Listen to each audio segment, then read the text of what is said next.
Tonight, health officials are concerned about a new strain of the swine flu virus. This one is different than the one in the 2009 pandemic.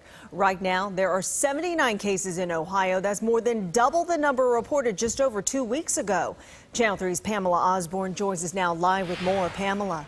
Lena, we may not have seen the last of that spike. That's because it's fair season, so we're going to see people making more contact with animals. As of now, the virus is being transmitted from infected pig to humans, but there are some things you can do to lower your chances of contracting the virus.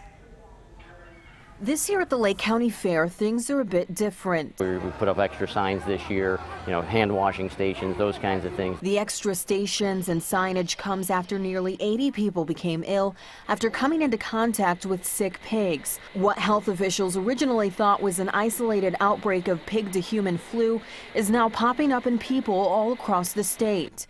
Dr. Rob Schwartz explains the H3N2 virus, or flu in pigs, isn't that uncommon. And a lot of them, they carry it, and then just when they get in stressful situations, that's when it comes out. 4-H'er Jacob Schaefer spent countless hours looking after his pigs. He and the others are keeping an extra eye out for signs of illness. You don't want to eat in the barn. If you get coughed on, you want to wash your hands right away. Don't touch your eyes or put your hands in your mouth or anything. Dr. Schwartz checks the pigs several times a day. Even though none of the animals are showing symptoms, there are a few new rules, one of which limits contact. That they get in there, they lay on their animals, they're scratching them, which is great, but then I've been pretty strict this year about, just keep away as far as that goes and practice good personal hygiene there. Again, this new flu is a variant of the H3N2 virus. So far, there are no documented cases of this flu spreading from person to person.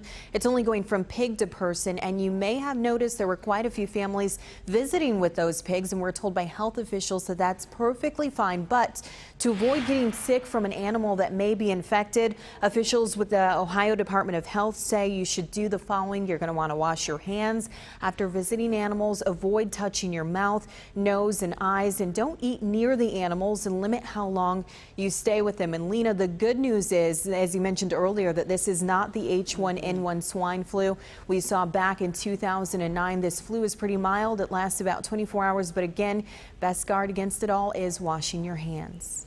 Great advice. Thanks so much, Pamela. Pamela Osborne reporting live from the newsroom.